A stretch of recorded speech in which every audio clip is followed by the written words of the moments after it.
샬롬 할렐루야. 에베소서 5장 2절입니다. 그리스도께서 너희를 사랑하신 것 같이 너희도 사랑 가운데서 행하라.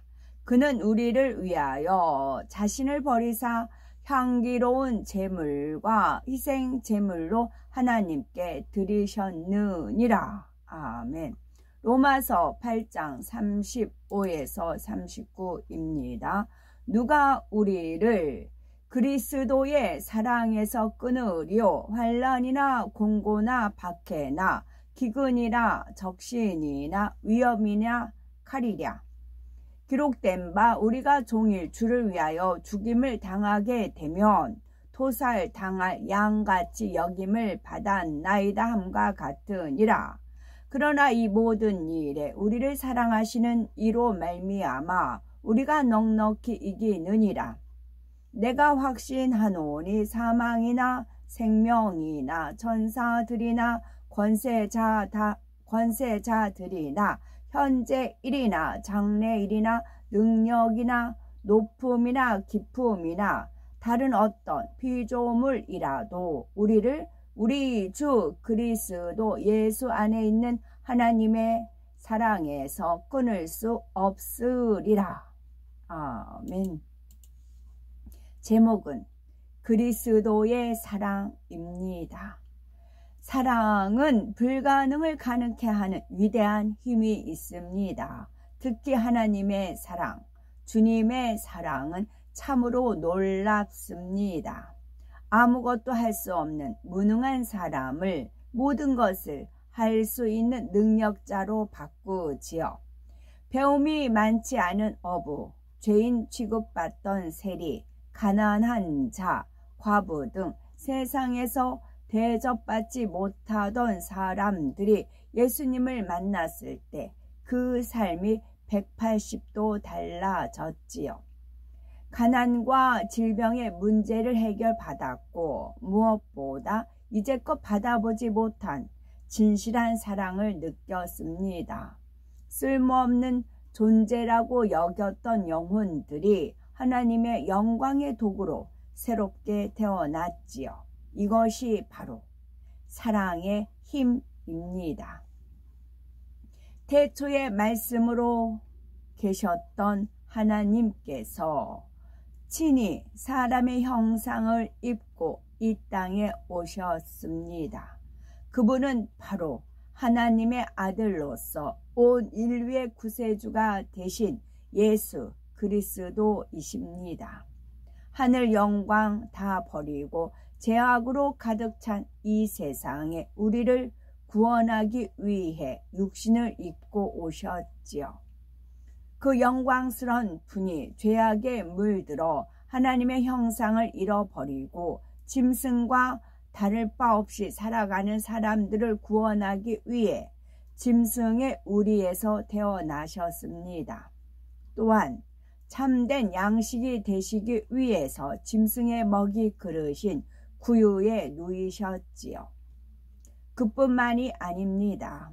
주무실 곳이 없어 들에서 몸을 누이며 추위를 견디셨고 먹을 것이 없어 줄이기도 하셨습니다. 예수님이 능력이 없어서 그런 것이 아닙니다. 우리의 가난을 대신 담당하기 위해서였지요. 고린도후서 8장 9절에 부요하신 자로서 너희를 위하여 가난하게 되심은 그의 가난함을 인하여 너희로 부요케 하려 하심이니라 말씀하신 대로이지요. 예수님은 30세에 이르러 공생애를 시작하셨습니다. 많은 기사와 표적을 나타내시며 천국 복음을 전파하셨지요. 보지 못하던 사람이 보고 듣지 못하던 사람이 들었습니다. 문둥 병자가 고침받았고 걷지 못하던 사람이 일어나 걷고 뛰었으며 귀신에 사로잡혔던 사람이 어둠의 세력에서 노임을 받았습니다. 심지어 죽은 지 나흘이 된 사람이 무덤에서 걸어 나왔지요. 근본 하나님과 하나이며 말씀 자체이신 예수님은 율법 또한 온전히 지키셨습니다. 그렇다고 율법을 지키지 못한 사람들을 정죄하지도 않으셨지요. 다만 한 영혼이라도 더 회개하여 구원에 이르도록 밤낮 진리로 가르치셨습니다. 성경에는 하라, 하지 말라, 버리라, 지키라 하신 하나님의 명령이 나옵니다.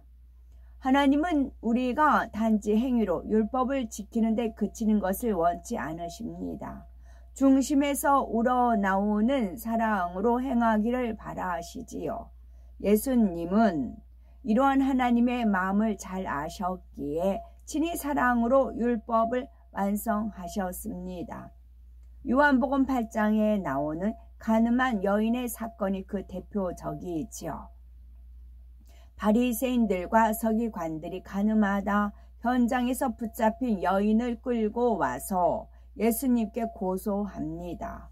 이때 예수님은 율법대로 처벌하라 라고 하지 않고 몸을 굽혀 땅에다 무언가를 쓰셨지요.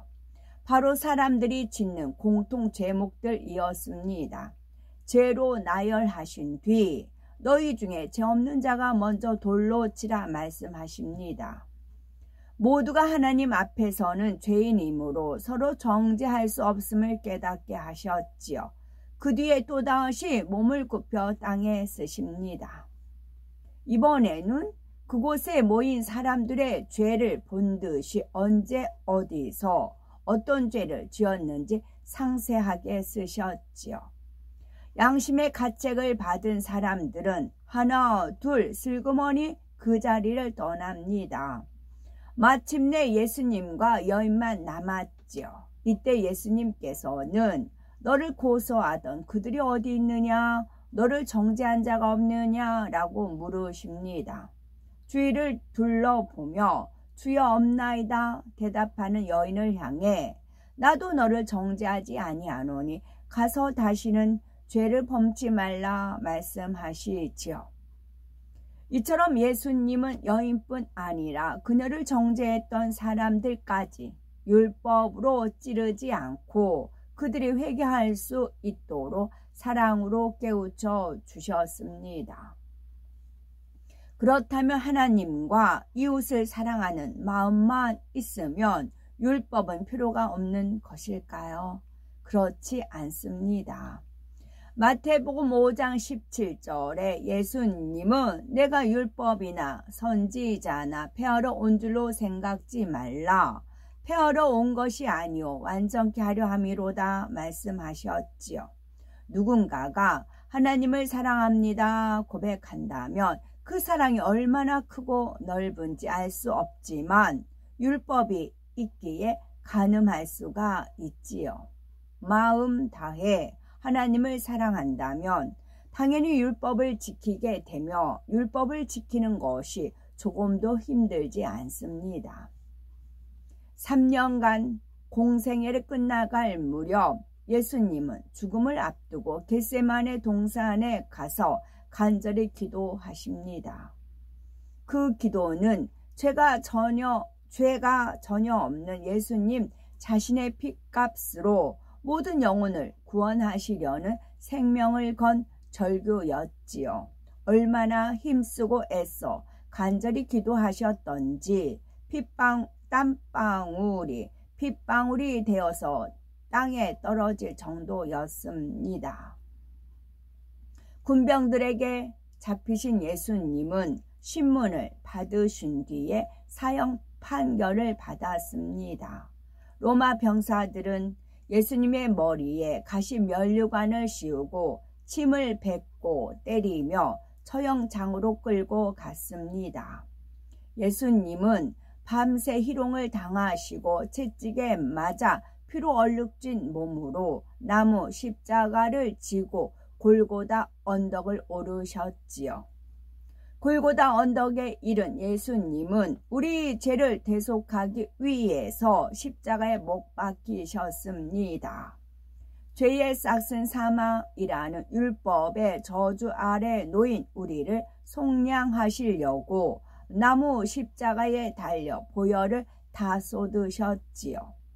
머리에 가시 면류관을 쓰고 피 흘리심으로 우리가 생각으로 지은 모든 죄를 대속하셨고 손과 발에 못 박히심으로 우리가 손과 발로 지은 죄를 대속해 주셨습니다. 극심한 고통을 당하시면서도 자신을 십자가에 못 박는 이들을 위해 용서와 사랑의 기도를 올리셨지요. 아버지여, 저희를 사하여 주옵소서. 자기의 하는 것을 알지 못함이니이다 기도하시며 예수님은 십자가에서 6시간에 달려 고통당하신 뒤 운명하셨습니다. 인류 역사상 사랑의 절정을 이루는 순간이었지요.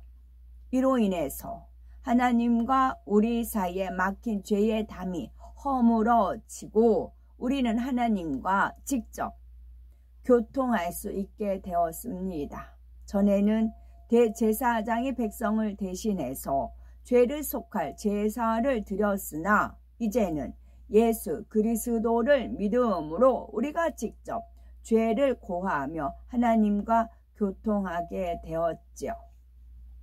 요한복음 14장 2절에서 3절을 보면 예수님께서 내 아버지 집에 거할 곳이 많도다. 내가 너희를 위하여 처소를 예비하러 가노니 가서 너희를 위하여 처소를 예비하면 내가 다시 와서 너희를 내게로 영접하여 나 있는 곳에 너희도 있게 하리라 말씀합니다.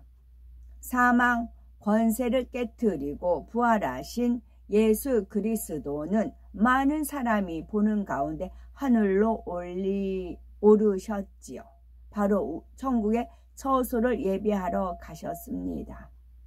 주님은 지금도 우리를 위해서 끊임없이 중보 기도를 올리고 계십니다.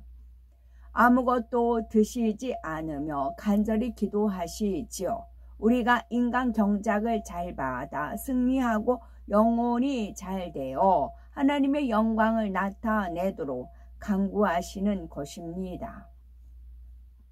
또한 인간 경작을 마친 후 백보자 대심판 때에도 주님은 한시도 긴장의 끈을 놓지 않으십니다. 공의 가운데 모든 사람이 자신의 행한 일들에 대해서 심판받기 때문입니다. 주님은 구원받은 자녀들이 더 좋은 처소와 상급을 받을 수 있도록 변호해 주시지요. 사람들이 겪는 모든 것을 직접 체험하셨기에 변호사 같은 역할을 하면서 상대의 입장에서 대변해 주셨지요. 하나님께서는 예수 그리스도를 통해 우리를 향한 하나님의 사랑을 알려주셨습니다. 이 사랑은 마지막 피 한 방울까지도 아끼지 않는 생명 다한 사랑이셨습니다. 과연 이 사랑에서 누가 우리를 끊을 수 있겠습니까?